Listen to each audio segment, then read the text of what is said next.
आप सुन रहे हैं जगत गुरु तत्वदर्शी संत रामपाल जी महाराज द्वारा लिखित पुस्तक धरती ऊपर स्वर्ग का पेज नंबर 22। महाकष्ट मोल लेते हैं। एक व्यक्ति ने दीक्षा लेने के बाद बताया कि मेरे साले ने लड़की का रिश्ता करना था। लगभग 10 लाख के सोने गोल्ड के आभूषण बनवाए, कीमती सामान, कपड़े, फ्रीज, एसी, मोटरसाइकिल, सिलाई की मशीन आदि लाकर रखे, जो कानून से बचने के लिए लड़के वालों के घर विवाह से 1 महीना पहले देकर आने थे, क्योंकि विवाह के समय नहीं दे ले सकते, कानूनी गलत है। जिस दिन भेजने थे उसी रात्रि में 10-12 व्यक्ति आए। 4 व्हीलर ले रखा था, सारा सामान लाद ले गए। घर वालों ने सोचा कि मंगत राम साले का नाम सामान लेकर जा रहा है। सब सोते रहे। सुबह मंगत राम उठा तो घर खाली था। पता चला तो पेट पकड़कर बैठ गया। भेद भी नहीं लगा। घर गांव से बाहर की ओर था। गांव का अंतिम घर था। कर्ज लिया, इतना ही सामान फिर लाया, हाथों हाथ आगे पहुंचाया। यह गलत रीति रिवाज के कारण महाकष्ट मोल ले रखा है। ऐसी अनेकों घटना होती हैं। यह दुख सब पुराने रीति रिवाजों, परंपराओं की देन है जो हमने स्वयं लाद रखा है।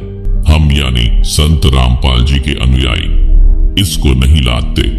बेटी का विश्वास परमात्मा पर दृढ़ करते हैं, जो सत्य भी है। हमारी बेटियों तथा बेटों में परमात्मा के संविधान की पूर्ण रूप से समझ है।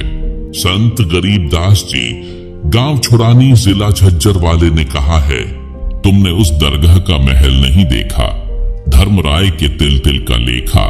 अर्थात संत गरीबदास जी ने कहा है कि आपने धर्मराय यानी परमात्मा का न्यायाधीश का महल यानी न्यायालय नहीं देखा, जहां पर एक एक तिल यानी दाने दाने, पैसे पैसे का लेखा अकाउंट होता है। एक कथा जो सब शंकाओं का समाधान कर देती है। कृपया सुने यह कहानी। एक लेवा एक देवा दूतम, कोई किसी का पिता न पूतम। एक किसान के घर एक पुत्र उत्पन्न हुआ। पुत्र 8 वर्ष का हुआ तो पत्नी की मृत्यु हो गई। किसान के पास 16 एकड़ जमीन थी। कुछ वर्ष पश्चात किसान ने दूसरी शादी की। उस पत्नी से भी एक पुत्र उत्पन्न हुआ। कुछ वर्ष पश्चात उस पत्नी की भी मृत्यु हो गई। किसान का प्रथम पत्नी वाला पुत्र 16 वर्ष का हुआ। उसका विवाह कर दिया। किसान की भी मृत्यु हो गई। छोटा लड़का 10-12 वर्ष की आयु में रोगी हो गया। कुछ दिन उपचार कराया। फिर बड़े भाई यानी मौसी का बेटा ने तथा उसकी पत्नी ने विचार किया कि उपचार पर क्यों खर्च किया। यदि मर गया तो इसके हिस्से के 8 एकड़ जमीन अपने पास रह जाएगी। यह विचार करके पड़ोस के गांव से जो वैद्य उपचार के लिए आता था, उससे कहा कि इस लड़के को औषधि में विष मिला कर दे दो, हम आपको धन दे देंगे। 500 रुपये के लालच में वैद्य ने उस लड़के को औषधि में विष खिलाकर मार दिया। गांव वालों को बताया गया कि रोग के कारण मृत्यु हो गई। किसी को शंका नहीं हुई। बच्चे की मृत्यु रोग के कारण हुई मान ली। आप सुन रहे हैं जगत गुरु तत्वदर्शी संत रामपाल जी महाराज द्वारा लिखित पुस्तक धरती ऊपर स्वर्ग का पेज नंबर 23। उस मौसी के बेटे की मृत्यु के 1 वर्ष पश्चात बड़े भाई को पुत्र प्राप्त हुआ। खुशी का ठिकाना नहीं रहा। बच्चे के जन्म की खुशी में जीवनवार यानी लंगर किया। पूरे गांव में मिठाई बांटी गई। उसके पश्चात कोई संतान नहीं हुई। इकलौते पुत्र को प्रेम से पाला। अच्छा घी, दूध, दही खिला पिलाकर हष्ट पुष्ट कर दिया। 16 वर्ष की आयु में विवाह कर दिया। उस समय बाल विवाह को गर्व की बात माना जाता था। वह लड़का रोगी हो गया। वैद्य पर वैद्य बुलाए, महंगे से महंगी औषधि खिलाई, परंतु व्यर्थ रहा। उस समय 1 महीने में 1-1 हजार की औषधि खिलाई गई। हीरा तथा मोती भस्म भी औषधि में मिलाकर लड़के को खिलाया गया, जिस कारण से 8 एकड़ जमीन भी बेचनी पड़ी। परंतु रोग घटने की बजाय बढ़ता ही चला गया और अंतिम दिन आ गया। लड़के का पिता चिंतित अवस्था में पुत्र के पास बैठा था। उसी समय लड़का बोला, भाई साहब एक काम कर। पिता ने कहा कि बेटा मैं तेरा पिता हूं। लड़का बोला कि मैं तेरा वह भाई हूं जिसको आपने विष देकर मरवाया था। ही अपना बदला लेने आपके पुत्र रूप में जन्मा हूं। उस लड़के की माताजी भी वहीं विराजमान थी। लड़का बोला कि 8 एकड़ जमीन मेरे हिस्से की थी, वह मैंने वसूल कर ली है। अब केवल कफन तथा लकड़ियों का हिसाब शेष है, उसकी तैयारी करो। यह बात सुनकर पिता उर्फ भाई का मुख फटा का फटा रह गया। अपने किए पर दोनों पति पत्नी ने पश्चाताप किया। परमात्मा का विधान अटल है।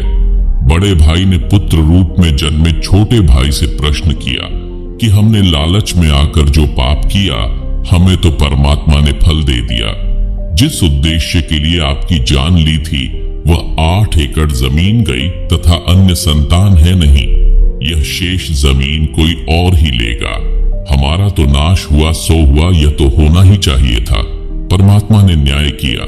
परंतु जो लड़की आपकी पत्नी रूप में आई है, इसने कौन सा अपराध किया है जिस कारण से यह सती प्रथा के तहत आपके साथ जिंदा जलाई जाएगी? इसके साथ भगवान ने अन्याय किया है। छोटा भाई उर्फ पुत्र बोला कि मेरी मृत्यु के 2 वर्ष पश्चात वह वैद्य मर गया था जिसने मुझे 500 रुपये के लालच में विष देकर मारा था। यह पत्नी वही वैद्य यानी डॉक्टर वाली आत्मा है। इसको वह फल मिलेगा, जिंदा जलाई जाएगी। उस समय सती प्रथा जोरों पर थी। पति की मृत्यु के पश्चात पत्नी को जिंदा उसी चिता में जलाया जाता था। प्रिय पाठकों, विचार करो, परमात्मा की दृष्टि से कुछ नहीं छुपा है। जैसा करेगा वैसा भरना पड़ेगा। प्रत्येक परिवार इसी प्रकार संस्कार के कारण एक दूसरे से जुड़ा है। कोई पूर्व जन्म का कर्ज उतारने के लिए जन्मा है, कोई पूर्व जन्म का कर्ज लेने जन्मा है। अनेकों उदाहरण। नंबर 1, पिता ने लड़के को पढ़ाया। शादी से 2 दिन पहले दुर्घटनाग्रस्त होकर मर गया। वह अपना कर्ज पिता से लेने आया था। नंबर 2, बेटा जवान हुआ, कार्य करके निर्वाह करने लगा। पिता रोगी हो गया, लाखों रुपये लगे, व्यर्थ रहे, मर गया।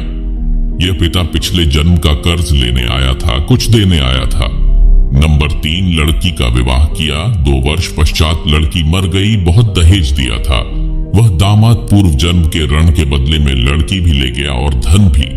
वर्तमान में जो किसी के साथ धोखा करके धन हड़प लेते हैं, वह धन अगले जन्म में दामाद बनकर वसूलेगा। परमात्मा का अटल विधान है, बुद्धिमान को संकेत ही पर्याप्त है। आप सुन रही हैं जगत गुरु तत्वदर्शी संत रामपाल जी महाराज द्वारा लिखित पुस्तक धरती ऊपर स्वर्ग का पेज नंबर 24। उपरोक्त केवल कथा नहीं है, यह हकीकत है। कोई यह कहता है कि यह तो डराने के लिए कथा बनाई, किसने देखा है क्या होगा। जैसे चोर को भद्र पुरुष समझाते हैं कि भाई चोरी मत किया कर, जब पकड़ा जाएगा तो पहले तो जनता पिटाई करेगी, फिर पुलिस पीटेगी और जेल में भी कष्ट उठाना पड़ेगा। यदि कोई कहे कि यह तो चोर को डराने के लिए कहा है, किसने देखा है कि आगे क्या होता है। विचार करें कि चोर को सच्चाई से अवगत करवाकर डराया है और सच्चाई भी है। यदि चोर सच्चाई से डरकर चोरी करना त्याग देगा तो उसकी भलाई है। यदि कहेगा कि किसने देखा है, आगे क्या होता है देखा जाएगा, उसके साथ वह सब गुजरेगी जो पहले बताई गई थी। इसी प्रकार जो उपरोक्त कथा को केवल समझाने डराने के लिए ही मानेगा तो उसका दुर्भाग्य होगा। इसको इतनी ही सत्य समझना जैसे चोर को सतर्क किया है। लेखक ने यह कथा सन 1978 में एक पशुओं के डॉक्टर से सुनी थी, जो किसान के 2 पुत्रों वाली कथा ऊपर बताई है। वह इस कथा को अपने पास बैठने वाले को अवश्य सुनाता था, परंतु अमल कतई नहीं करता था। 10 रुपये की दवाई देकर 4 डिस्टिल्ड वाटर के इंजेक्शन लगाकर 200-300 रुपये वसूलता था। फिर शाम को मिलता तो अपने कारनामे भी बताता था कि यदि कम रुपये लूंगा तो भैंस वाला यह समझेगा कि अच्छी दवाई नहीं दी। भैंस को स्वस्थ तो 10 रुपये की दवाई से ही हो जाना था। विचार करें कि ऐसे व्यक्तियों की कथनी और करनी में अंतर है, तो उनके द्वारा सुनाई इन कथाओं का अन्य पर कैसे प्रभाव होगा। गरीब करनी तज कथनी कथे, अज्ञानी दिन रात, कुत्ते जूं भौंकत फिरे, सुनी सुनाई बात।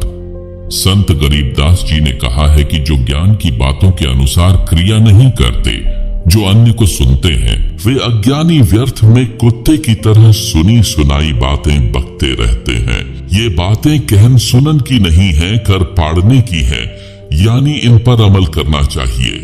परमात्मा के विधान को समझकर निर्मल जीवन यापन करें। जीवन की राह को कांटों रहित बनाए।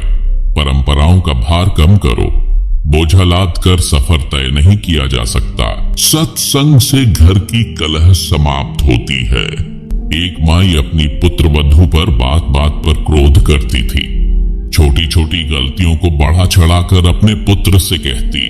पुत्र अपनी पत्नी को धमकाता। इस प्रकार घर नरक बना हुआ था। पुत्र वधू अपनी सासू माँ से कभी कभी कहती थी कि आप सत्संग जाया करो, अपनी पड़ोसन भी जाती है।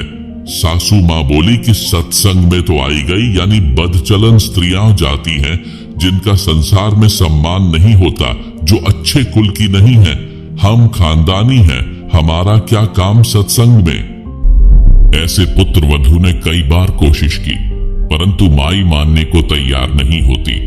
एक दिन गांव की स्त्री किसी कार्यवश उनके घर आई तो सास अपनी पुत्र वधू को गालियां दे रही थी, धमका रही थी कि आने दे तेरे खसम को, आज तेरी खाल उतरवाऊंगी। बात क्या थी कि गिलास में चाय रखी थी, जो सास के लिए डालकर पुत्र वधू बच्चे को लेने अंदर चली गई थी, जो सोया था, जागने पर रो रहा था।